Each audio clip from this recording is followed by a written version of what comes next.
नमस्कार दोस्तों। कांग्रेस में जो बदलाव चल रहा है, कांग्रेस जो नए-नए तरीके अपना रही है अपना संगठन में बदलने की, जिला अध्यक्षों से लेके बहुत सारे लोगों को पावर देने की कोशिश कर रही है। बारात के घोड़े, रेस के घोड़े और लंगड़े घोड़े अलग करने की कवायद कर रही है और साथ ही जो स्लीपर सेल है उन्हें बाहर करने की कोशिश कर रही है। लेकिन इन सब के बीच लगातार सब लोग एक ही सवाल पूछ रहे हैं कि वो सब तो ठीक है, पर जो राहुल गांधी के खासम-खास हैं केसी वेणुगोपाल, उन पर कौन जो है वो उँगली रखेगा? उन्हें कब बदला जाएगा? संगठन महासचिव का कार्यकाल भी पूरा है, रिपोर्ट कार्ड लाल ही लाल है, रेड मार्क्स हैं सारे के सारे। लेकिन उसके साथ एक सवाल ये पूछा जाता है कि आखिरकार केसी वेणुगोपाल राहुल गांधी के इतने नज़दीक कैसे आ गए? क्योंकि 2019 तक तो कहीं केसी वेणुगोपाल का राहुल गांधी के साथ इतना नाम नहीं जुड़ता था, क्योंकि उस वक़्त राहुल गांधी के आस-पास ज्योतिरादित्य सिंधिया, जितिन प्रसाद, मिलिंद देवड़ा, सचिन पायलट इस तरह के लोग हुआ करते थे, आरपीएन सिंह, एक टीम राहुल ये थी। फिर मैंने एक दिन वीडियो भी बनाया था जिसमें मैंने बताया था कि किस तरह से बाकायदा एक सिस्टमैटिक तरीके से राहुल गांधी की टीम को धीरे-धीरे किनारे कर दिया गया और वहाँ पर सबसे बड़ी पावर के रूप में उभरे केसी वेणुगोपाल। अभी केसी वेणुगोपाल की कहानी क्या है?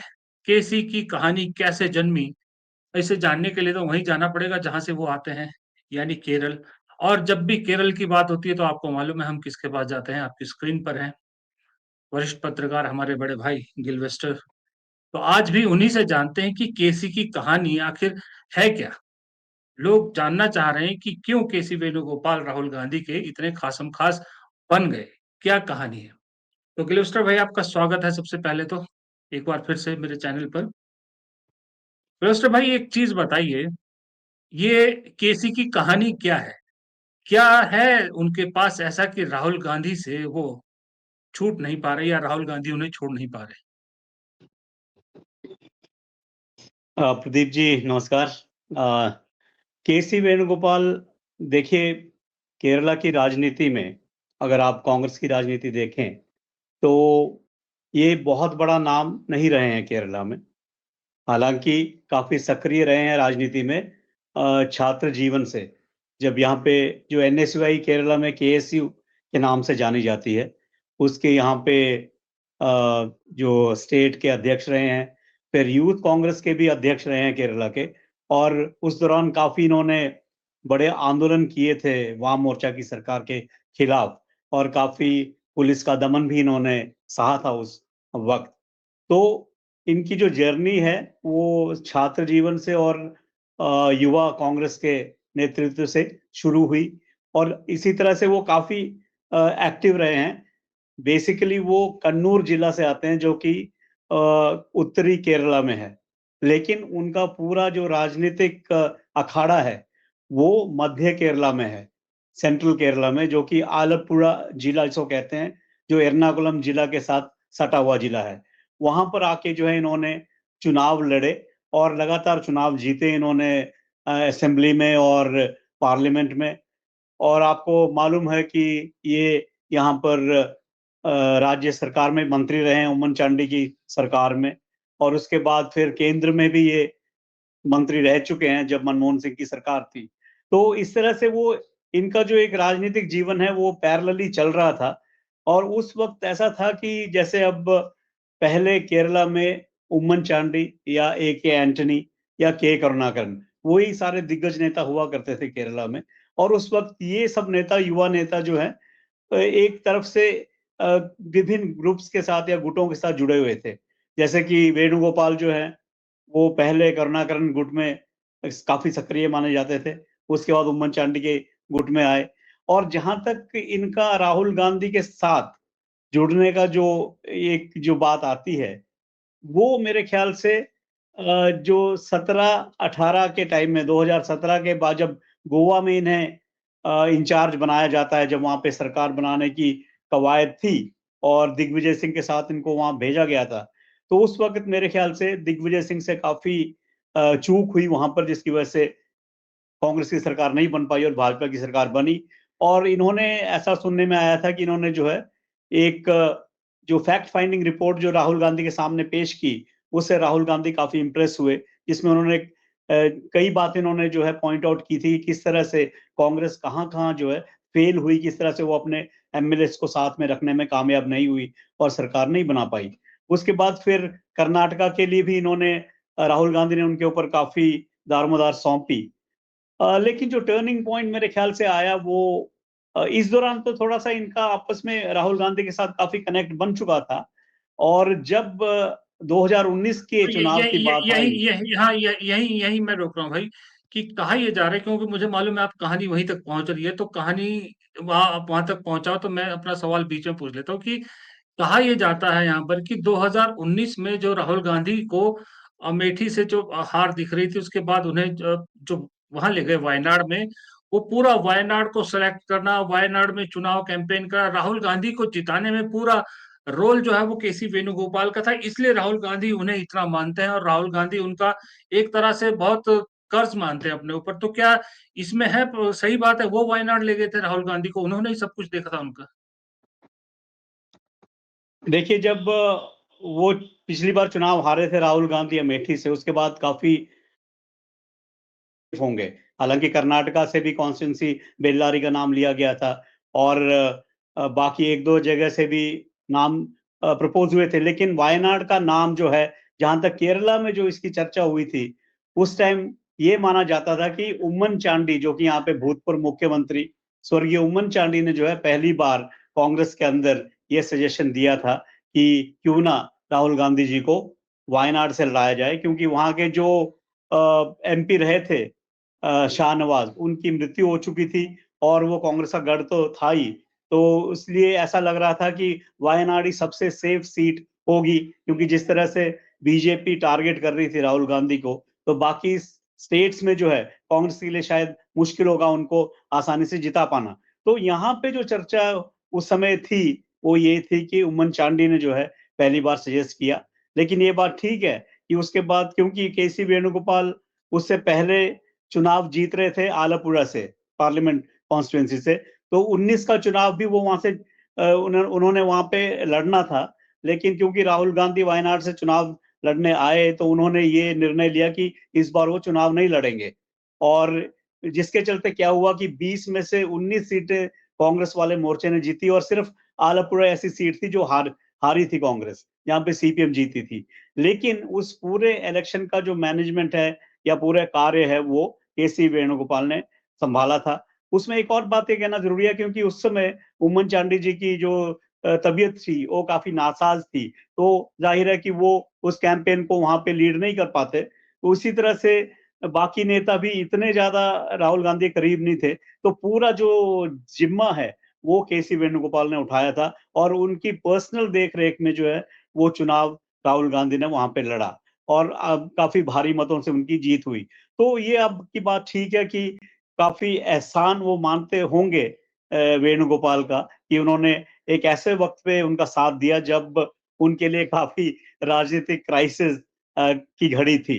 तो ये बात जाहिर है कि उसके चलते और ज्यादा नजदीकियां बढ़ी और आज भी वो काफी नजदीक माने जाते हैं। हालांकि काफी कांग्रेस के अंदर भी ये बात उठाई जाती है। इवन यहाँ केरला में भी काफी लोग ये बात उठाते हैं कि इतने सारे चुनाव हारने के बावजूद भी क्यों संगठन की जो जिम्मेवारी है अभी तक वेणुगोपाल के हाथ में ही रखी गई है, क्यों कोई नया संगठन महामंत्री नहीं चुना जाता। लेकिन मेरे ख्याल से जो राहुल गांधी के करीबी है उनका ये मानना है कि ये जो चुनावी हार हो रही है ये केवल एक इंडिविजुअल की जिम्मेवारी नहीं है, एक कलेक्टिव लीडरशिप भी है और साथ में जो भी प्रदेश जहाँ पे चुनाव हार रहे हैं वहां के जो नेतागण है या वहां की जो पार्टी है वो भी इसके लिए उतने ही जिम्मेवार हैं। गिलवेस्टर भाई एक चीज़ बताइए, यहाँ पर तो पूरे देश में कांग्रेस को लेके ये है कि इस वक़्त जो कांग्रेस चलती है वो केसी वेणुगोपाल चल रहा है, किसी से छुपा नहीं है। वो नाम मात्र के अध्यक्ष हैं मल्लिकार्जुन खड़गे, राहुल गांधी बैकडोर पे बैक सीट पे बैठ के चला रहे हैं और आगे ड्राइवर है केसी वेणुगोपाल लगातार चला रहे हैं पार्टी को। बाकी सब जगह केसी वेणुगोपाल का कहीं न कहीं इंटरफेरेंस है, केसी वेणुगोपाल का कहीं न कहीं कोई न कोई हिसाब-किताब है। क्या केरल कांग्रेस में भी वो उतनी ही इनकी इंटरफेरेंस है या केरल कांग्रेस को भी अपने हिसाब से चलाते हैं या वहाँ कहानी कुछ और है? जी, केरल कांग्रेस के अंदर कहानी विपरीत है। यहाँ पे केसी वेणुगोपाल जो है उनका हस्तक्षेप नहीं रहता है इतना।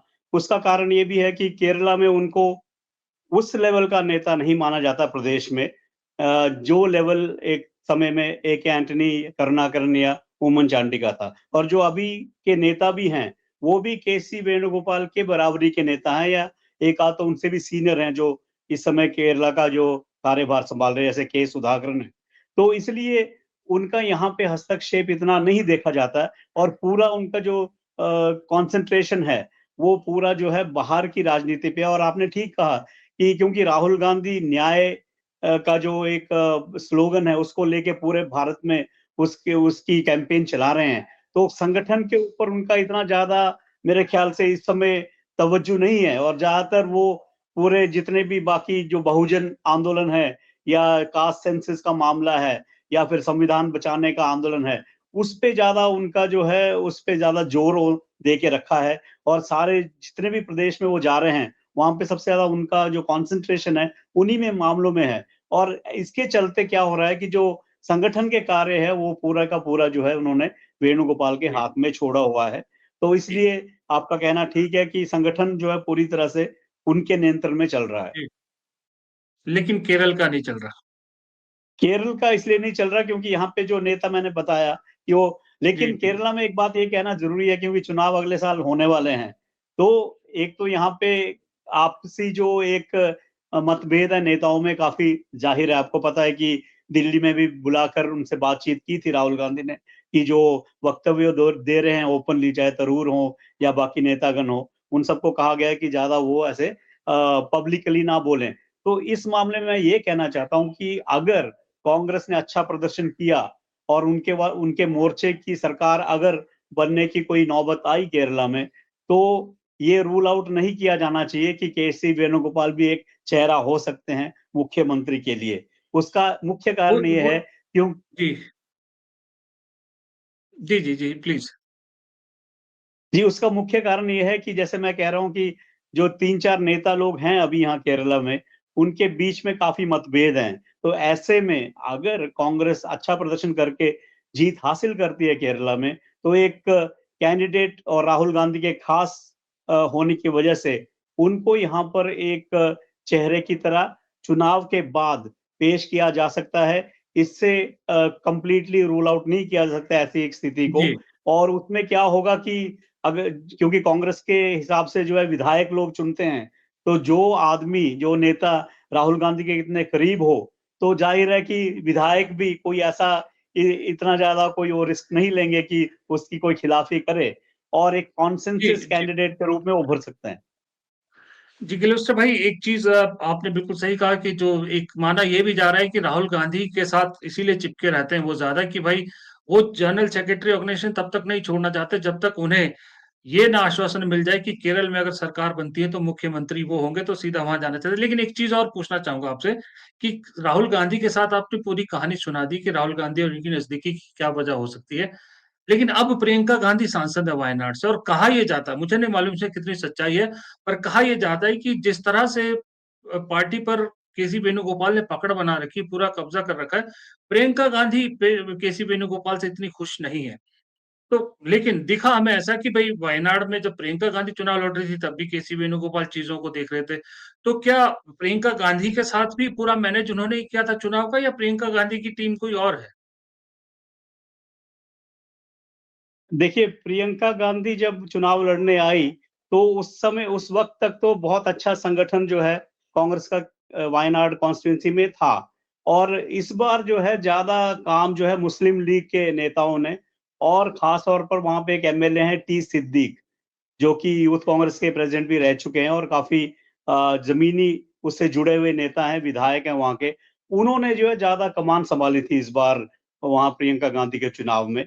और अभी भी जो भी यहाँ पे कैंपेन्स होती हैं प्रियंका गांधी की, जब भी वो ये आती है वायनाड में, तो सारा का सारा जो ज़्यादातर जो ज़िम्मेवारी है वो टी सिद्दीक एमएलए जो हैं, वो ही निभाते हैं। तो ऐसा इस बार लगता नहीं है कि वो इतना ज़्यादा जो है एक्टिव वेणुगोपाल नज़र आते हैं प्रियंका गांधी के आने के बाद।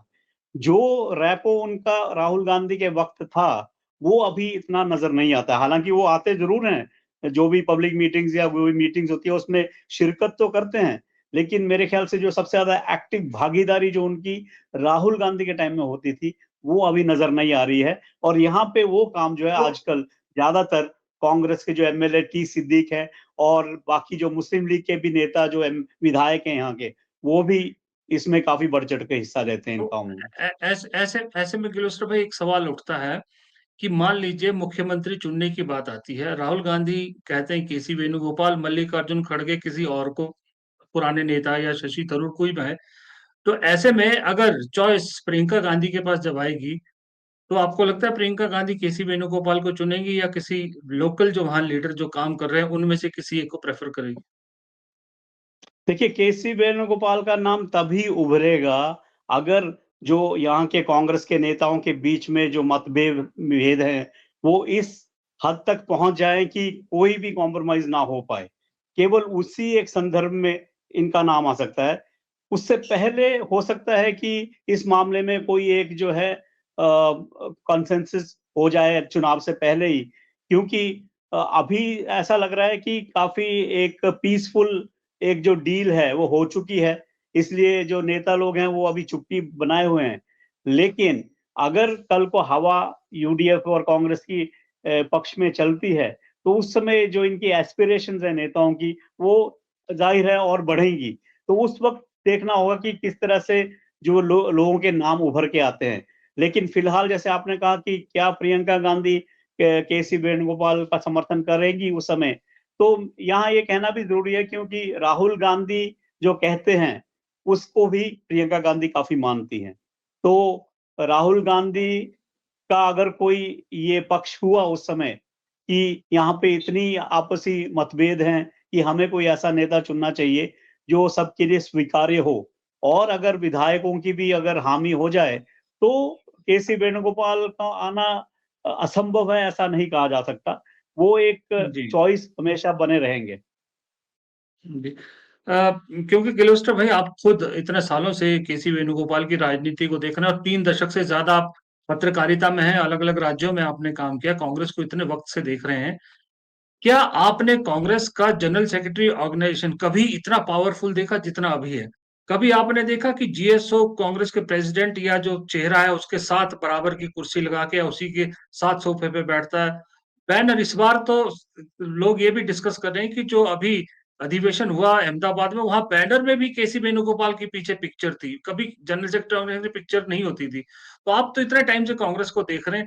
ये मैसेजिंग है क्या? मैसेजिंग का स्टाइल है या ये स्टाइल है केसी वेणुगोपाल का कि वो लाइमलाइट में रहना चाहते हैं या ये फ़ोटोग्राफ्स या राहुल गांधी के साथ बैठना, उनके साथ खड़े होना, उन्हीं के साथ हर जगह घूमना, ये कहीं मैसेजिंग के करना चाह रहे हैं वो कुछ इस तरह से? देखिए, राहुल गांधी जी की सहमति के बिना वो ये रोल कभी अदा नहीं कर सकते, और राहुल गांधी के साथ हमेशा, जैसे दूसरे लहजे में कहा जाए कि चिपके रहना, वो राहुल गांधी की इजाजत के बिना या उनकी हामी के बिना ये कभी भी संभव नहीं हो सकता है।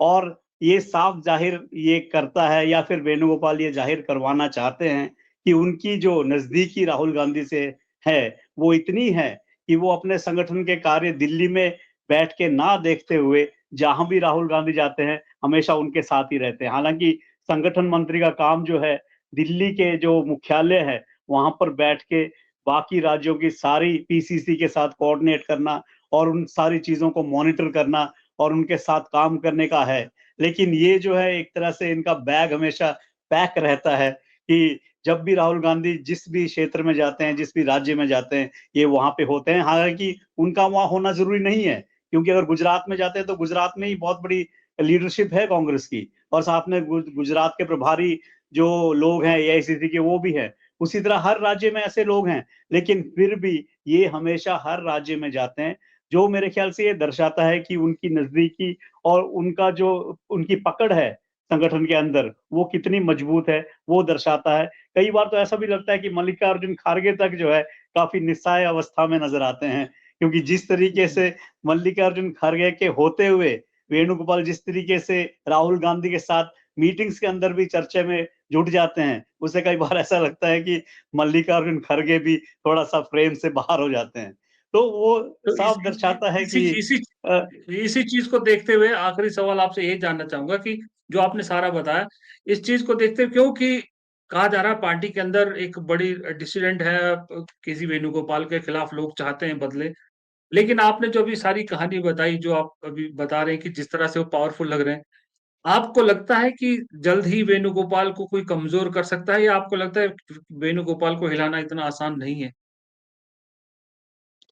देखिए फिलहाल जो पूरा कॉन्सन्ट्रेशन है कांग्रेस का, क्योंकि भाजपा की तरफ से जो हमला है, वो इतना तेज़ है और इतना ज़बरदस्त है कि बाकी चीज़ों के बारे में सोचने का वक़्त मेरे ख़्याल से राहुल गांधी के पास भी नहीं है और जो शीर्ष नेतृत्व है, उसको भी इस हमले से कैसे इसको जो है इसका जवाब दिया जाए, उसके बारे में सारी कॉन्सन्ट्रेशन है। हो सकता है जब ये बिहार का चुनाव नज़दीक आना शुरू हो जाए और बाकी जो 3-4 राज्यों में चुनाव अगले साल होने हैं, उस वक़्त शायद ये दोबारा बात उभर के आएगी। लेकिन फिलहाल ऐसा लगता नहीं है कि केसी वेणुगोपाल के लिए कोई खतरा है या कोई कोई राहुल गांधी के साथ उनकी कोई मतभेद इतने गहरे हो चुके हैं कि उन्हें जो है ये पद छोड़ना पड़ जाए। जी, जी। बहुत-बहुत शुक्रिया गिलवेस्टर भाई हमारे साथ शेयर करने के लिए कि केसी की कहानी क्या है। दरअसल लोग बड़ा उत्सुक हैं केसी वेणुगोपाल की कहा केसी वेणुगोपाल की कहा वो कहते हैं वो बूटी है जिस पे